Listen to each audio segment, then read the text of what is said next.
Right then guys, evening. So it's I just wanted to show you the bait that I've done for my next little day session that I'm gonna do. It's now these are the quarters that I've just done, which they absolutely stink. But there's a method behind everything I do. It ain't just because it looks good. I'll try to explain the best I can why I personally think that these are so effective, and it is that once the coating's on them, it's they hit the lake bed and they leave a minute amount of krill around each bait. Now I can try to replicate you that in some water in a bit, but once all the old baits have gone, it's leaving all them small minute pieces of krill and bloodworm on the lake bed. Now if you're fishing a gravel pit, it will get stuck under the gravel, it will get stuck under leaves and sticks and what have you, and the carp keep returning all the time, even when there's no bait there. Sometimes it took me a while to think, why are they still returning? Because you can't actually see it with your naked eye at the very beginning. As soon as you move over it with the pegs, it even spreads it even further. So it's just attraction that's in your swim for a very, very long time. And when it's as smelly as this is, it keeps the fish coming back and forth for that. Now once they leave the swim, which they'll leave, they'll go out and then they'll come back, they'll go out, they'll come back. They always do. Now once they do that, the best thing you can do is just get a few more baits in while they're out, but never much. And you will find that they will keep revisiting. They absolutely love coated baits.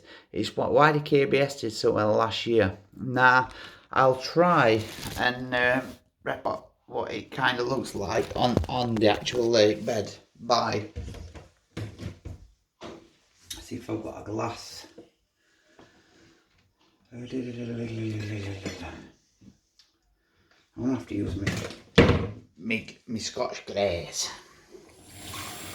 Right, so with each bait you get, this is just the one bait, and now it may not look much, but when you drop it in, you're getting, you see that them small pieces there that have come off it. Some have rose in the water, some have stayed around the bait, but they're all actively doing something. That the coating there you can see. Now you multiply that by 2 kilo, and there's a lot happening. There's a hell of a lot happening there in just that would, and I think it's the reason that coats are so effective. And I know it's the reason that they're so effective. It is because it's them bits are leaving the falling off the bait, continually falling off that bait. Now while they're falling off it, it's I genuinely really do think that small baits, after last year, I do think that small baits and small food items are definitely the way to go.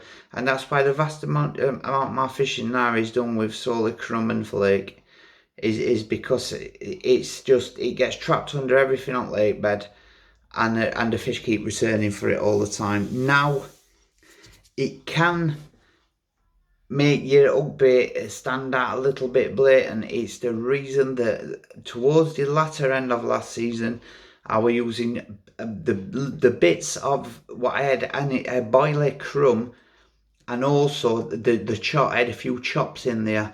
Now I was using a few pieces of chopped bait as hook baits, and I was even pulling them apart on the air, so there was a gap between them, and they took it far more without any caution. They took it straight away, and it enables you to use a big hook. It's how I use I use a size 6 hook, and it's most of my fishing is done with a Ridge Monkey 6. Now the Ridge Monkey hooks are small for the size, I really do like Ridge Monkey hooks. They keep the sharpness as well. You get more than one go at them, you know what I mean? They're a really nice bit, a really nice hook, so I don't like using them.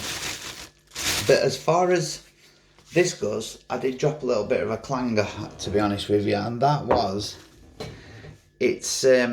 I used the wrong base mix. I've used the base mix here that I use for fruit base, which is coconut base, so it will be interesting to see what happens with that.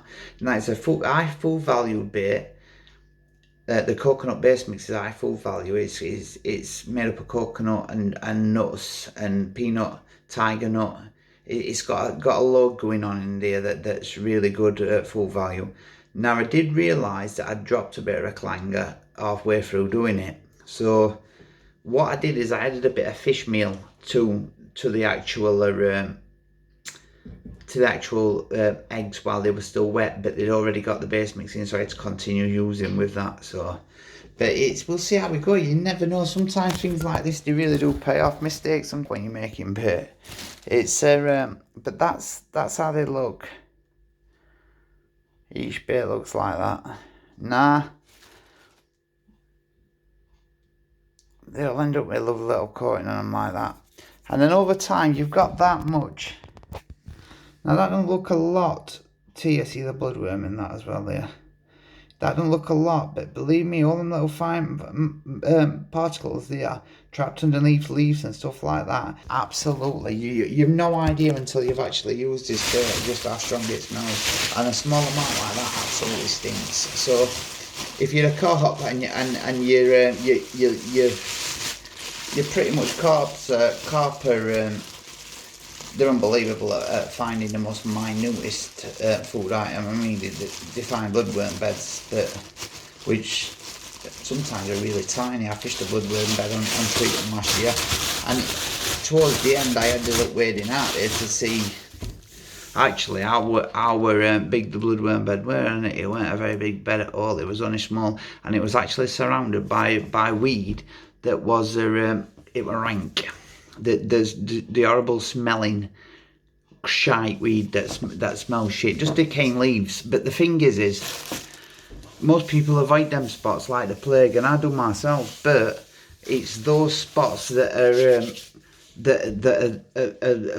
are actually future bloodworm beds, because it's just decaying leaves and twigs that are breaking down and causing that silt, and it smells rank for a while.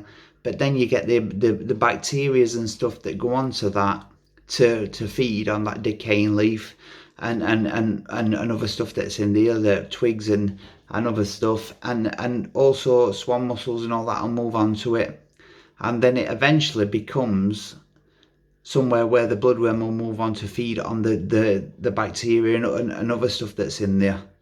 So a spot that was once void and it smelt rank, the year after, with a year's worth of breaking down and decaying, it can quite easily move that bloodworm bed over. And then because the bloodworm bed was in the middle and it was surrounded by a circle, really, a rank smelling silt, I've got convinced that this season, if you put a bait in that area, you will more than likely find a new bloodworm bed that's feeding on, the bloodworm are feeding on last year's what smelt rank. They will be feeding on that decaying stuff this year. So I'm convinced of that. Now, these days are well worth doing. I would definitely have a go at doing them. The more special you want to make the baits, the dearer it's going to cost you. But the thing is if you buy the stuff right and you get into a mindset that your boilies are made in a special way, with this I make sure that they've got more semolina in than I would normally have in a normal bait when I'm using coated, for the simple reason of the more semolina that's in there, it's the more gluten. So, and the gluten makes the bait sticky, but it also makes it a nightmare to roll, because when it comes out of the gun, the minute it comes out of the gun, it expands. So it does make it a nightmare to roll, so be wary of that. But the thing is without the coating comes off. So you'll dry it and the coating will come off, whereas these, the coating will stay on it. And the other thing as well is, I only ever dry for 24 hours with coated up baits, no longer than 24 hours. I want a little bit of the water that was in the pan, I want that inside of these baits. And the reason I want it inside these baits is, I see no reason in you're boiling it in water that is, it's had bloodworm and krill coming out of the baits as you've been boiling them. So the water gets richer and richer the more bait you're boiling it. So I see no reason in getting rid of that attraction that's in that water and air drying it out, so lake water will be pulled into that bait. More so with a bait like bloodworm and krill that is a natural. It's a natural appealing. It's not a man-made smell. It's a natural thing, and it's in its raw form. So I believe you can't overdo it with it. There's no way you can overdo it with it. If the krill's good and the bloodworm's good, you cannot overdo it with the amounts that's in there. The carp absolutely loved the stuff and they went mad for it. Last year they went mad.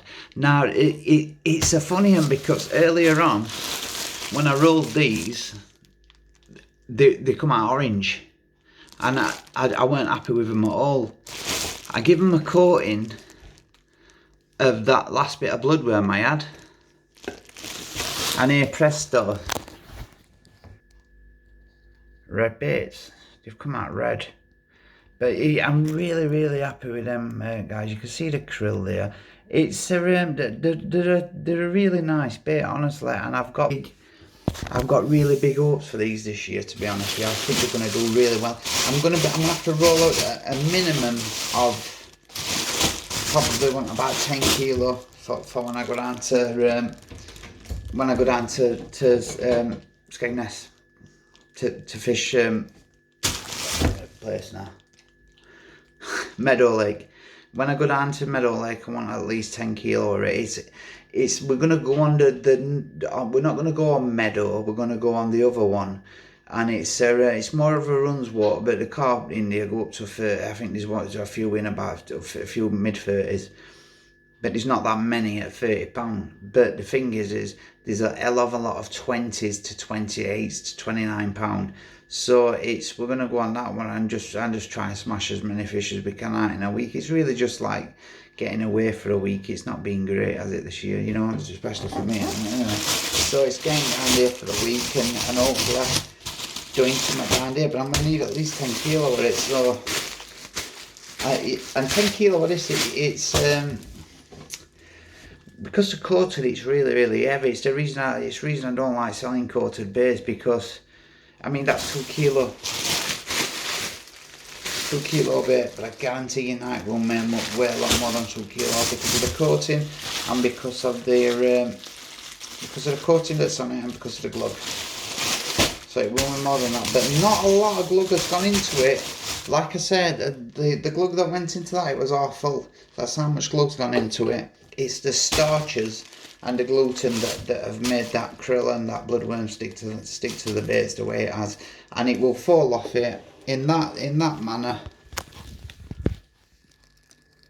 right through session. And believe me, honest to God, you may think, well, you're going on about a little bit of dust here, but believe me honestly, that when you times it by that 2 kilo, it's a hell of a lot. Small food particles that's underneath leaves and that, you know what I mean, it makes a massive difference. So I would definitely get on to coating your own baits, even if it's with the KBSs. What I did with the KBSs, I'd roll 2.5 kilo of bait, and I'd glug the bait, the 2 kilo. I would glug the bait with a shrimp glug that I do.